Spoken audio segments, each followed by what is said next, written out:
Hi friends, welcome back to my channel. I'm Arpita Karwa and today we are continuing our exciting journey through different periods of English literature, and today we are stepping into one of the most transformative eras, that is Age of Chaucer. If you have gone through this entire playlist where I am kind of doing a crash course of history of English literature, I'm pretty sure that you would have followed the two lectures that I have uploaded so far. The first one was on Anglo-Saxon period and the other one was an Anglo-Norman period. And right after the Anglo-Norman age ends, begins what we know as the Age of Chaucer. Now, this period spanning the late 14th century is often called the Golden Age of English literature because it sets the foundation of modern English poetry and storytelling. Now, the era witnessed political turmoil, social changes, and the rise of the English language in literature, making it an essential topic for your UGC NET exam because every year at least one or two questions you are going to see from this particular age. So, in this video, we'll cover all the exam relevant points about this age that would include the historical background and the key events of Chaucer's time. We are going to look at the development of English literature during this era, and we will absolutely be looking at all the important works that shaped medieval English poetry or that were popular during the Age of Chaucer. Now, if you want to master the Age of Chaucer in just 15 minutes, this revision capsule is exactly what you need. So, let's get started. But before that, don't forget to subscribe to this channel for more valuable content because this video is part of the chronological history of English literature series and you will find the entire series in the playlist section. So, we have uploaded 2 videos so far and there will be more that will be uploaded in the next couple of weeks. Okay friends, so now let us begin our discussion on Age of Chaucer, and the very first thing that we are going to discuss is the socio-political background of this particular era. As you can see from the name itself, Age of Chaucer basically refers to the period in English literature that is associated with the life and works of Geoffrey Chaucer. Now, Age of Chaucer, for those of you who would want to understand the timeline, somewhere covers the entire 14th century. That means it begins around 1300s and ends around 1400 AD. Now, this was an age of transition. Why? Because this was a time when medieval traditions were slowly transforming into modern ideas. Basically, Anglo-Norman, Anglo-Saxon period is said to be the Old English period. And then this particular era, Age of Chaucer, bridges the gap between the Old English period and the modern English period that we see post Renaissance or post Elizabethan. So Elizabethan period was a time when modern English started blooming. So this age of transition, Age of Chaucer, is a very crucial period that bridges the gap between these two eras. Now, this era shaped English literature in a way that would influence future generation, and what is very important for you to know here is that this period saw some of the most important events in English history which influenced not just the society but also literature. I'm going to talk about 3 important events and we'll quickly look at what these events were all about, but it is very important for you to know the timeline of these events, know the dates of these events, because you are aware of the fact that these days UGC has been asking so many questions based on chronology, and that is the reason why you need to memorize some dates which are very important in the entire timeline of history of English literature. So the very first event is 100 Years' War. It began around 1337 and ended around 1453, and it was a long war between England and France over the claim to the French throne. So who is going to be the ruler of France was the big question, and this war led to the rise of English as the main language instead of French, because in the Anglo-Norman period we saw that French influence, Latin influence was too much, but then this was a period and because of the 100 Years' War, English became the main language. Now, another important event was the Black Death that spread across 1347 to 1351, and this was a deadly plague that killed nearly 1/3 of England's population, something very similar and quite deadly, just like we had COVID-19 waves.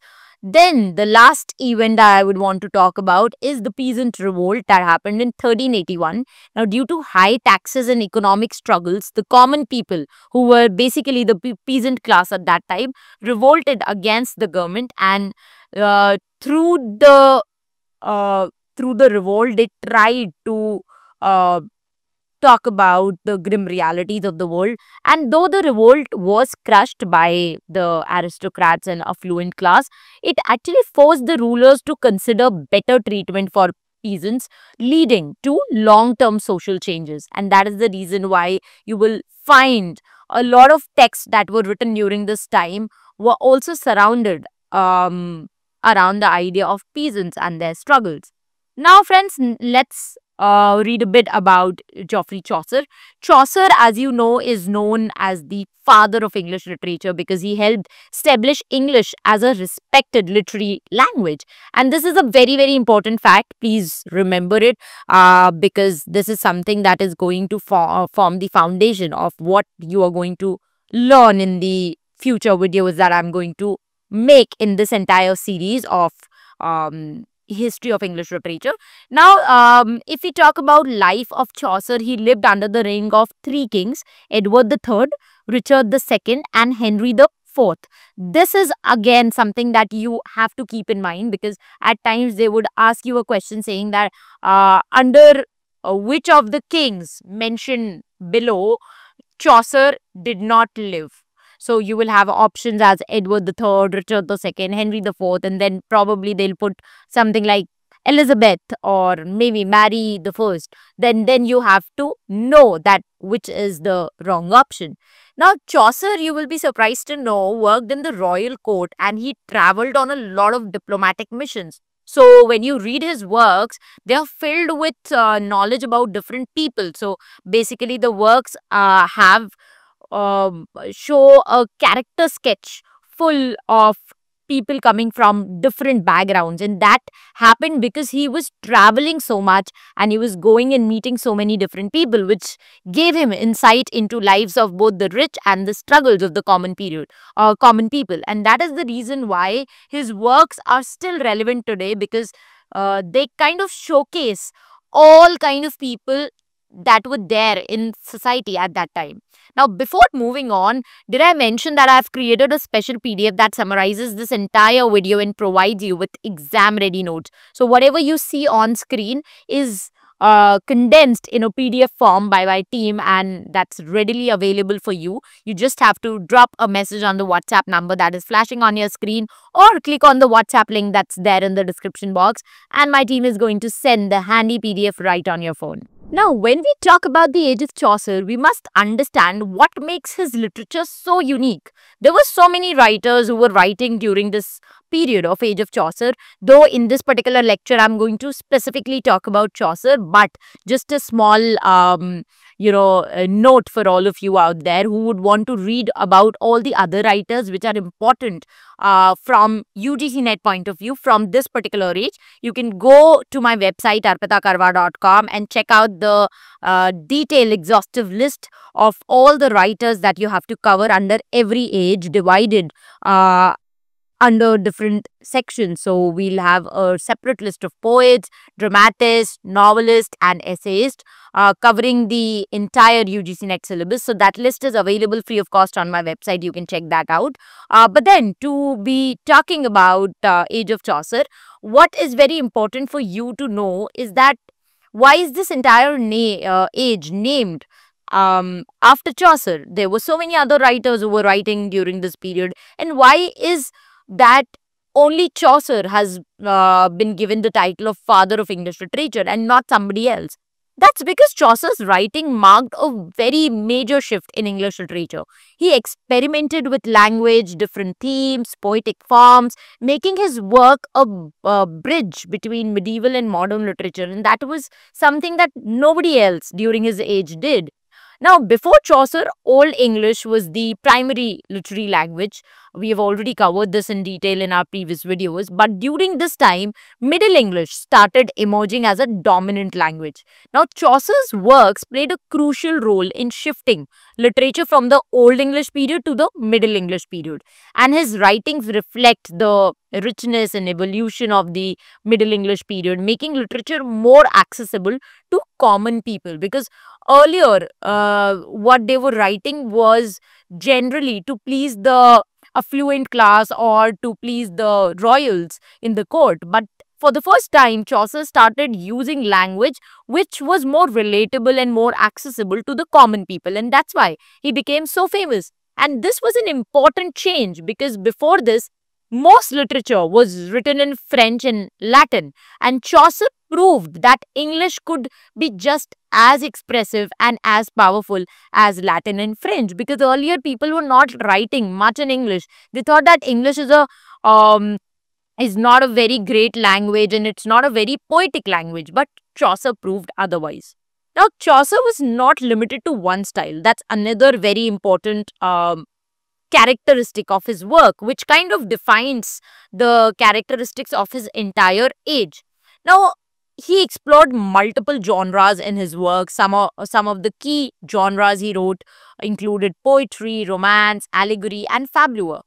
Now, those of you who do not know what fabula is, it's a short, humorous tale, often satirical and filled with wit. So basically, if you've seen Panchatantra की कहानियां, those are fables. वो छोटी सी humorous कहानियां हैं, but underlying काफी सारे deep life lessons वो देती है. So a similar sort of a thing is what we call fabula. Now, one of the most common themes in Chaucer's work was courtly love, and his stories often explored love, chivalry, romance, inspired by medieval traditions. Now, these themes were influenced by both classical and medieval literature, making his work a mix of old and new ideas. So, you can again see that he was trying to do something different. Now, another exceptional ability of Chaucer was to observe human nature in society. His works capture real-life characters from noble knights to greedy priests and cunning merchants, and he used satire to expose the flaws of society, including corruption in the church, politics, and social class division. And what is very important to know here is that, this is something that he was doing way before Charles Dickens was doing it, because Charles Dickens and all these other famous literary giants were known for using satire as a tool to showcase the sad picture of the society. And that's what Chaucer was doing way back in 1300s. Now, it is often asked in UGC NET exam to identify the writer of the Middle English period who gave a realistic view of the society, and that is why I am focusing so much on the point, because you should know that it was Chaucer who was trying to showcase the flaws of the society through his works. Now, another interesting thing about Chaucer is that he was deeply influenced by Italian writers, particularly Dante and Boccaccio. Now, these Italian masters helped Chaucer develop new literary forms, deeper storytelling techniques, and more complex characterizations. Because if you've read the works of Dante, for example, Dante's the main Dante's work is known for how beautifully he talks about the origin of the universe, and he talks about how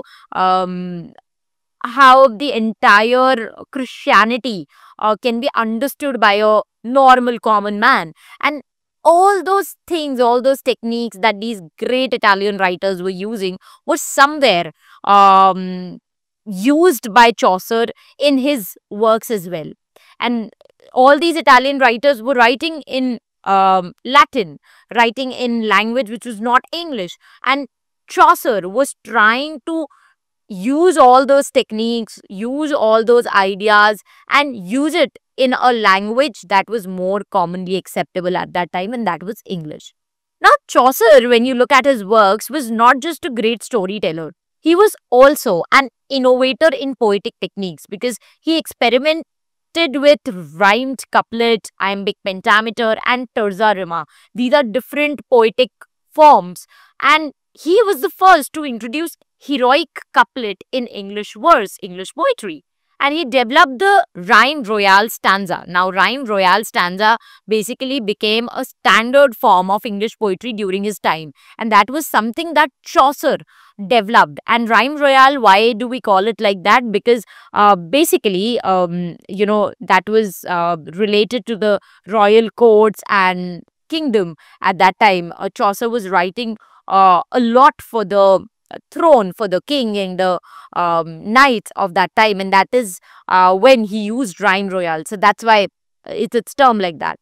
Now, his mastery of poetic rhythm and structure made his works more engaging and memorable, and that is the reason why even today, about like 800, 900 years after Chaucer's death, we are still finding his works so relatable. And Chaucer's Canterbury Tales are a part of curriculum in almost all the colleges across India during their bachelor's and master's. Okay, friends, so now that we have done a thorough discussion on Chaucer's writing style and what made him so important and what made him so famous during his time and years after that as well, it's important to talk about some important works of Age of Chaucer, because that's what they would generally ask in UGC NET exam as well. Now, if you're looking for video lectures that can explain the plot of all these important works of Age of Chaucer and all the other ages after this, then you can consider enrolling in my online course for UGC NET English, because we are proud to launch India's first animated video course where we explain over 500 important plays, novels and poems which are repeatedly asked in NET exam in a very engaging way, in a way that you don't have to mug up the plot. You will find beautiful animated videos which would have a very direct imprint on your brain, and it was just going to stay with you like movies stay in our head, and then you will be good to go and sit for the exam without putting in effort to memorize all these basic details about so many plays, novels and poems. So for more details, you can check out the description box, or you can give a call on the number that's displayed on your screen. So now let's move on and talk about important works of Geoffrey Chaucer. The first one we have is Romance of the Rose. Now, this was a work that Chaucer wrote, and he translated this famous French allegorical poem which explores the nature of love into English. So, this was something that was originally written in French, but then later translated in English, Romance of the Rose. Next, we have the Book of the Duchess. Now, this is Chaucer's first major poem written as an elegy for Blanche of Lancaster, the late wife of John of Gaunt. Now, as I mentioned before also when we were talking about Chaucer, that he was a part of the royal court and he was sent on a lot of diplomatic missions. So, he was associated with the royals of his time, people who were related to the king and even the king as well. So that's why he was writing a lot of poems and pieces for these great dignitaries of his time. Next up, we have another important work, and this is one of my favorite work after Canterbury Tales, that is House of Fame. Now, this is a dream vision work where he basically, writes a work which somebody is seeing in his dream. So that's what they call as a dream vision. A person who just sleeps and suddenly he has a dream where he has this entire vision of what he describes in form of a poem. So that was the basic premise of the entire work. So this is a dream vision work where Chaucer explores the theme of fame, poetry and truth. Very, very philosophical in nature, and he basically raises a lot of questions that famous होना क्या होता है, fame को पाने के लिए आपको क्या करना होता है, and what is this entire truth that everybody wants to find out by the time they die. So this entire quench for truth, for philosophical ideas is what he talks about in House of Fame. Then another important work is a very beautiful unfinished poem, and that is Annalita in Arcade. Now, friends, this is a poem about betrayed woman, Queen Annalida, and her unfaithful lover, Arcite. So, something very similar to, to this Romeo Juliet plot where you will have two lovers and how they are not able to be together by the end of the work. So, that's a similar sort of a genre. Next up is Parliament of Fools. Now, it is known as Fouls because again, this was a Middle English period. So, English language को आज हम जैसे समझते हैं, जो words हम आज use करते हैं, वहाँ से थोड़ा सा different choice of words हुआ करता था. If you also look at the spelling of parliament, so it is a little different from how we generally use it now. So Parliament of Fowls is Fowls or Fools, as you can say, is a humorous dream vision work that discusses the nature of love and marriage. And this is set in a gathering of birds who are choosing their mate. So you can again see थोड़ा सा वो पंचतंत्र वाला influence आपको यहाँ पे दिखेगा, जहाँ पे basically he's trying to give a lot of life lessons. He's trying to raise a lot of philosophical questions, but rather than using humans here, he is using birds or animals to portray a story and to talk about a lot of lessons. Next important word is Troilus and Cressida. Now, Troilus and Cressida जो work है, इस पे Shakespeare ने भी काफी काम किया है.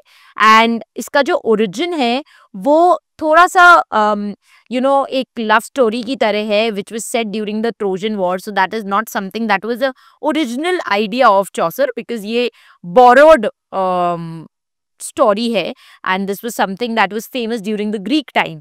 बट उसका बहुत सारा अडेप्टेशन बाद में भी बहुत सारे लोगों ने किया है, and Shakespeare being one of them. So this is a long narrative poem that is based on the tragic love story that was set during the Trojan War, and the name itself carries the two main characters. Just like we have Romeo Juliet, the story revolves around Romeo Juliet. Similarly, we have Troilus and Cressida. The story revolves around these two characters. Next up, we have Legend of Good Women. Now, it is a series of stories about various virtuous women in history and mythology, and this was written in response to criticism that Chaucer's earlier works were not respectful towards women in general, and that is the reason why he wrote another work where he just spoke about different female characters in history who were virtuous, who were very honest, and who portrayed different strengths. So that was the work on Legend of Good Women. And when I read this work for the first time, I was so amazed to see how beautifully he has spoken about all these female characters that I thought that he should be the one who should be given the title of being the first feminist who talks about femininity and equality and how females should have equal rights and responsibilities in the world.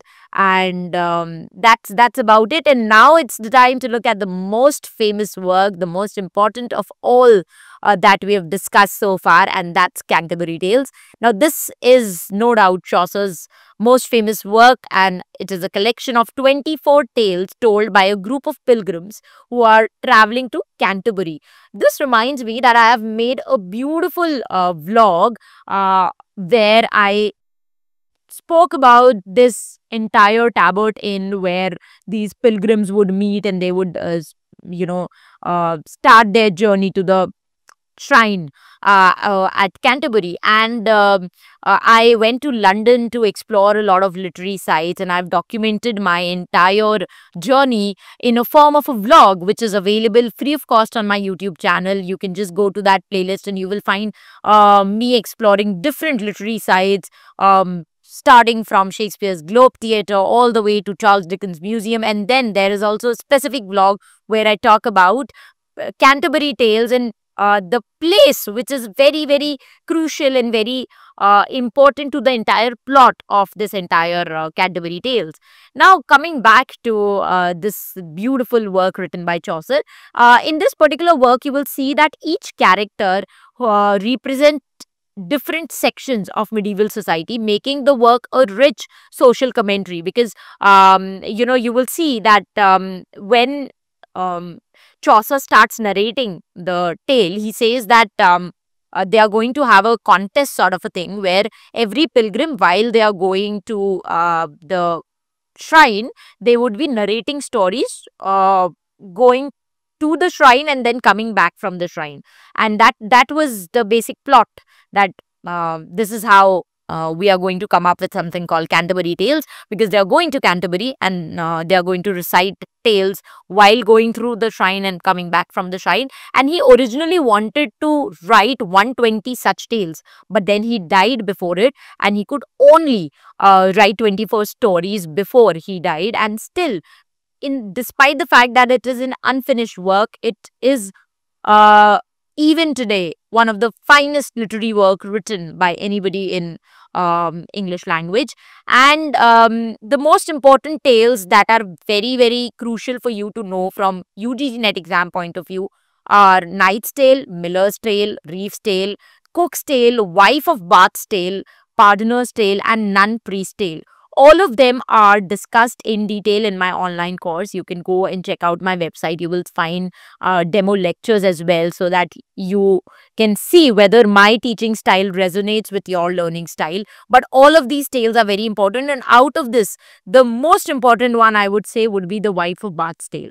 So, this entire list of writers and works written by them is available on my website as well. You can check out the chronological list of writers and works all in one place, and make sure you take these free resources in your take use of these, make use of these free resources in your examination journey. I wish you all the best, and I would be coming up with the next chapter or the next age in the upcoming week. So do subscribe to the channel. That's it from my side for this video lecture. I'll meet you very soon in the next video lecture. Till the time we meet next, happy learning, keep loving literature, and stay tuned to arpitakarwa.com.